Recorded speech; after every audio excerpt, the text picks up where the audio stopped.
Hey everyone, it's Sylas, and this is the Season 10 patch notes. First one, 10.1. Let's get right into it. I actually don't know too much about what's happening inside of the patch other than Zyra. This is also the Sett patch, and I already talked about Sett in the Champion First Impressions review in another video, so not gonna go into Sett at all. Affilio, space movement speed and health decreased. Infernum, our AoE damage decreased on secondary targets. Movement speed 330 to 325. Health 530 to 500, so he's missing one auto attack basically inside a lane. Infernum empowered AoE damage 100% on secondary targets, 75% on secondary targets. I don't think this is what is making Affilios strong or powerful inside of the bot lane. I will also say that I have to reserve commenting on him all too much because he is banned a ton in Korean solo queue and also during the Kespa Cup, which was the most recent event that I cast. He was permanently banned, or well, he was permanently disabled along with Diana, the reworked Diana. So I can't really comment all that much on him, but I can't imagine that this is anything that's going to prevent him from being pro play pickable. Aurelion Sol, passive stars base damage decreased. What? Passive center of the universe, 16 to 120 to 12 to 120. So I guess they're taking away some of his early game power, which just makes no sense in the first place because Aurelion Sol isn't really getting picked. He was picked in I think the Challenger Korea promotion. I believe Scarlet, Korean player, ended up playing Aurelion Sol and actually had a lot of success with him. This is another change that's very weird. I feel like this isn't obviously promoting growth, and the one trick's probably look at this and maybe they'll look at the damage that they're losing out on more levels or something, each individual level. Maybe it equates to something like an auto attack inside of laning phase, which isn't why you're picking Aurelion Sol anyway, so it doesn't make any sense. I think that you guys just need to revert Aurelion Sol, and then once you revert him, just give him a little bit of damage, because that's really all that he was lacking, because he has really good itemization right now, as long as he had damage on old Aurelion Sol. All that he needs in order to be viable. And I mean, there was even a possibility that he could jungle. You could maybe even make him a jungler and give him bonus damage to monsters or something like that. Anyways, Azir, our base damage and wall duration increased. Base damage 150 to 450 to 175 to 475. So the biggest buff here is at rank 2. Azir ends up getting 75 flat damage, which is really powerful for mid-game Azir. Wall duration also going from 3 seconds to 5 seconds is really nice as well. The other thing right now is that in mid lane, there's mostly Syndra, and then there's Cassiopeia, and then there's Ryze to an extent, but a lot of the control mages aren't really there. And then you have some variations of just brainless wave clear mid laners that try to like push and roam. And Azir is obviously really good at all of them. He still suffers against some of the mages, but this is obviously a welcome buff. Azir has possibility to always come back at any point, and getting R damage, I guess, is okay. Wall duration as well is also okay. I don't really like Azir, but I don't mind him, especially not on the red side, so I do definitely like the buff. Corki, our base damage increased later. Our missile barrage 90 to 160 now instead of 90 to 140. But it did get 10 damage at rank 2, which is obviously the most important one for mid-game, so maybe this ends up equating to something like 50 damage inside of a team fight, but this isn't what's gating Corki by any means. Our Jax now works with Guinzu's Rageblade. Now gains effects from Guinzu's Rageblade, so this is really good. But Jax without Spear of Sojin, he's less hurt by it than some of the other champions, but he's still not in the best of his places. Jax is going to need a little bit more love. Jace, cannon Q base damage increased later. Q Shock Blast, 55 to 305 to 55 to 330.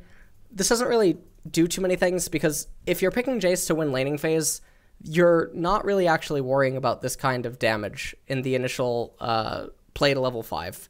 You're really not looking at this being like, man, I wish I had 20 more damage added inside of laning phase.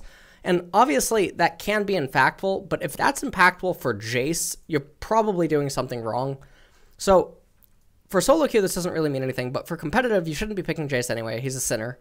So, in competitive, if you pick champions like Jace, you pick champions like Lucian, which obviously Lucian inside of the Kespa Cup had a 100% pick ban rate because of his ability to be triple flexed. If you're picking champions like Jace, Lucian, etc., you should learn about this champion called Draven. But aside from that, these champions fall into a certain theme. They're very red in nature. And Jace, even though he got some love with some of the item changes that ended up happening and coming into preseason with some of the changes, he also got hurt because turret plates don't give as much gold anymore, and they're also harder to take, which means that he has to win lane harder. And then because other champions around him ended up getting buffed, it just means that it's a worse spot for Jace to be in the meta. Kalista, base health and armor growth increased. Health growth 89 to 100. So this is actually really big. Armor growth 3.5 to 4. So the thing about this is it means that Kalista inside of laning phase gets 55 EHP alone, just leading up to level 5. So in addition to 55 EHP, what ends up happening is Kalista will trade with you between levels 1 and 3.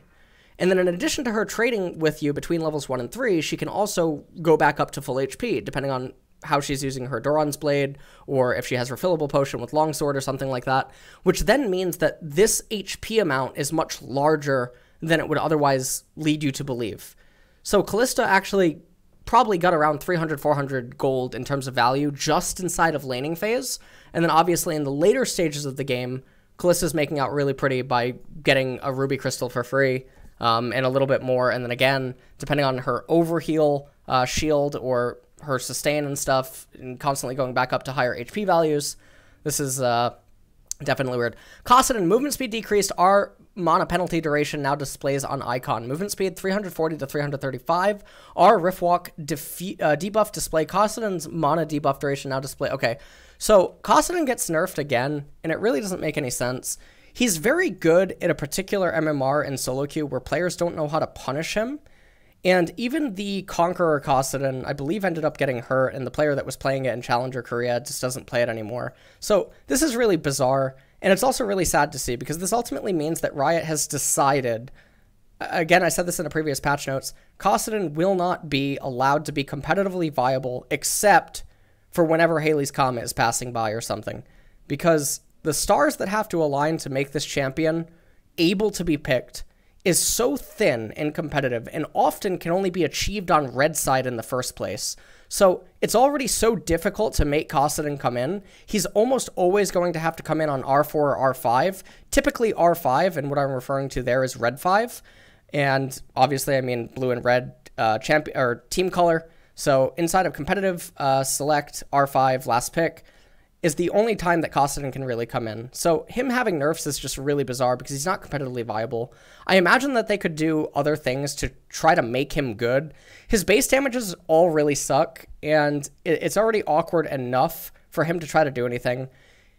One of the things that I imagine that they could end up doing that would maybe make Kostanin better is maybe you could do something like make Kostanin's Q a skill shot and then actually give him lots of damage back in every other ability. Maybe then Kostanin would end up being okay. I have no idea, but it's just looking like Riot has decided that this is a champion that is going to need a rework in order to be effective. Kog'Maw, mana penalty duration now displays on icon. Kog'Maw's mana debuff now, okay, cool. Mordekaiser, passive duration decrease, movement speed now flat. Passive darkness rise, duration 5 seconds, 4 seconds, movement speed 3 to 9% at levels 1, 6, 11 to 3% flat. I'm one of the few people that thinks that Mordekaiser actually needs buffs, because the only time where Mordekaiser is a real threat is when you draft into him. Obviously, if you're picking 3 melee champions and your team composition is intended to spike in earlier mid-game and he stifles it by demanding that certain targets have a QSS, or you actually can't win laning phase against him, then obviously he feels oppressive. But almost like any champion that is a hard counter to certain themed team compositions, they're going to feel really strong regardless of what you're going to end up doing. So it's really, really strange. Again, he's a champion that realistically can't be first pick, and if you do first pick him, it's very easy for the opponent's team to draft around him.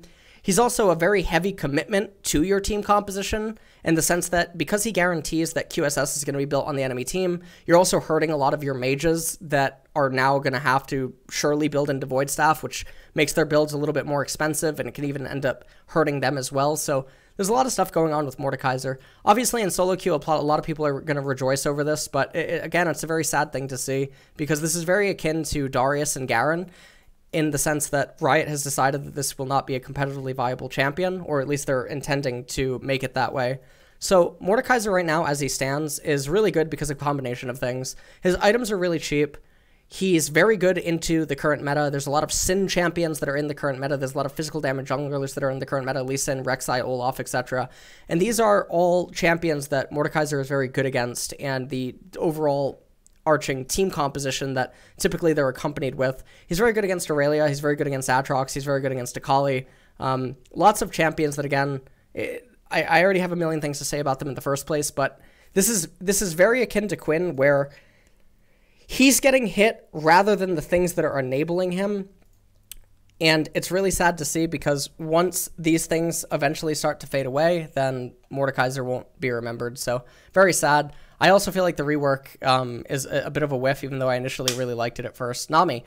E also empowers the target's abilities. E Tidecrawler's Blessing. Empowers the next 3 basic attacks, empowers the next 3 basic attacks and abilities. That's obviously really big. AoE spell abilities empowered by Tidecrawler's Blessing deal 33 to 66% less damage to non-champions. So this is obviously fantastic. I love enchanter buffs. I do think that Nami is considerably worse than a lot of the other supports that are viable right now. And when I say that, I know that most pro players, they're probably still spamming their hearts out with Tahm Kench, Braum, and Nautilus and other sinful champions that don't belong inside of the meta. It's nice to see enchanters end up getting buffed, but I still think that she's outdone by Karma and Soraka inherently. And even in spots where Nami is going to only be a counter if the meta ends up developing. If the meta ends up developing, if we identify the current meta in competitive as stage 1, the second stage, if there ends up being an evolution inside of the support meta, where it starts gravitating more towards mages and enchanters, then Nami will enter in that phase as a response to the change of the meta, and then she'll probably mostly be used on she'll either come in on red side as a counter pick, or she'll likely be seen on B4, B5 inside of competitive. Sejuani, base health growth increased, frost armor resistances ratio increased, E base damage increased later. Health growth 5 per level, so she ends up getting half a ruby crystal. Passive Fury of the North, which also you have to think about what this ends up meaning for Cinderhulk. Passive Fury of the North, frost armor 10 to 10, 0.3 bonus armor, and 10, 0.3 magic resist, to 10 to 0.5 bonus armor, and 10 to 0.5 bonus magic resistance. So she doesn't end up making use of this until the way later stages of the game.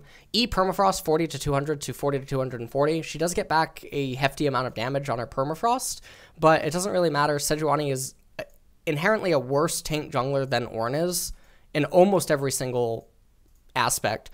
Ornn is able to utilize Spellbook and still be tankier than all of the other Aftershock junglers. He's able to keep up with the power farmers that exist inside of the meta. Obviously, I'm referring to Karthus, Nidalee, Shyvana, etc. The way that tank junglers like Sejuani and Zac and others like that are not able to do.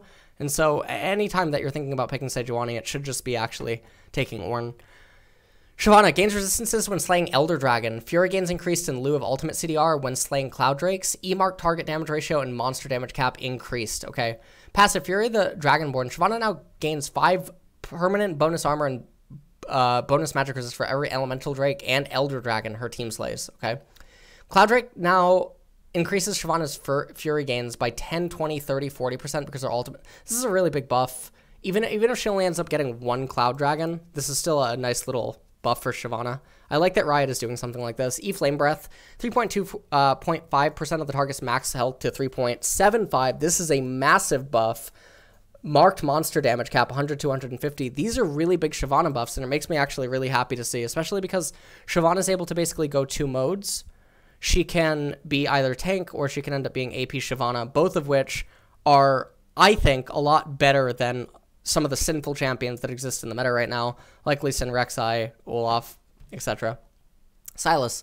Less base stats early, more later. Passive now gives attack speed. W cooldown decreased, EAP ratio increased, E1 and R basic attack reset removed.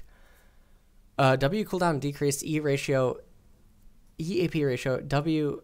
Okay, basic. Okay. Sylas has been difficult to stabilize for brackets of players that has an extremely long record of changes since his release. Due to that, we promised that we'd do some bigger work on him outside of number tweaks that would help bring the gap between all levels of Sylas players closer. First, we're changing his early lane to be more in line with someone like Echo and Fizz. That's really cool. Echo, press 2 Qs on the wave and then ignore it. And then Fizz, get dumpstered and then randomly hit a Mega Gigalodon with a gank and then get a kill, and then the enemy can't play again. Champions that have less control in the early, and then fall off because you only have 2.5 items and then you do no damage in mid to late game. But champions that have less control in early laning phase but get control stronger with level. Secondly, we're balancing him as a mid laner and prioritizing changes that encourage him to be there instead of other lanes. And finally, by removing his EQ combo and slowing down his basic attack pattern, we're making a good faith effort to retain his auto-weaving bruiser playstyle while also measuring against the speed in which he bursts down his enemies. We'll be looking closely at him in coming months to see how these changes have landed. Health, 585. Wow, that's very, very big. That is massive to lose 60. Health, oh, okay. Oh, okay, just going to give him 20 a level? Oh, okay, by level 5 he's, oh, okay, cool. Armor 32 to 27, which I guess matters if you end up auto-attacking him, but psych, only until laning phase is almost over.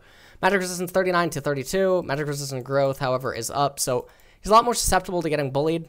Passive, Predicate Burst, 1.1 total AD, 0.2 ability power, to 1.1 total AD, 0.25 ability power, radius 400 to 300 range. Fast Chains now grant Sylas 60% attack speed when available. Predicate Burst 2 stacks to 3 stacks. Cool. Now execute secondary target minions below 20. Oh, cool. Great.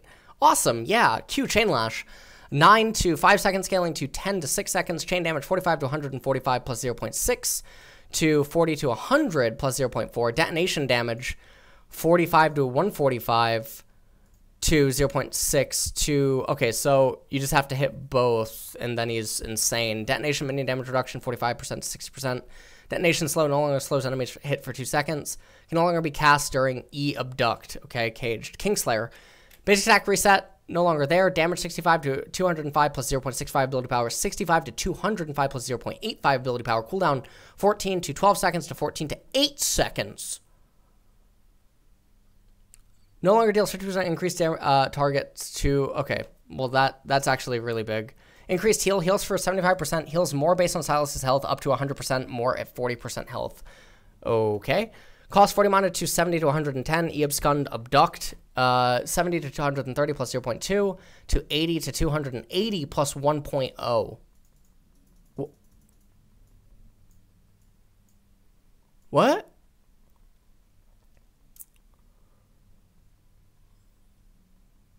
No longer gains a magic shield for 2 seconds.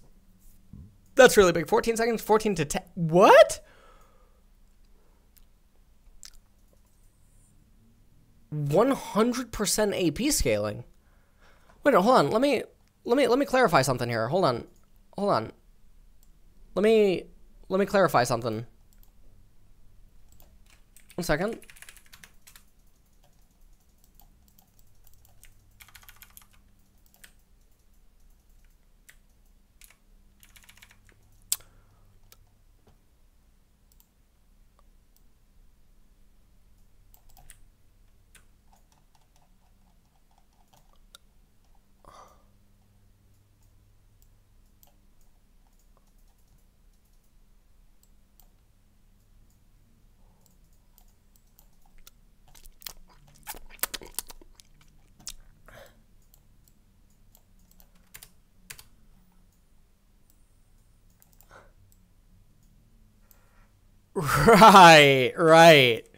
Right. Okay. Cool.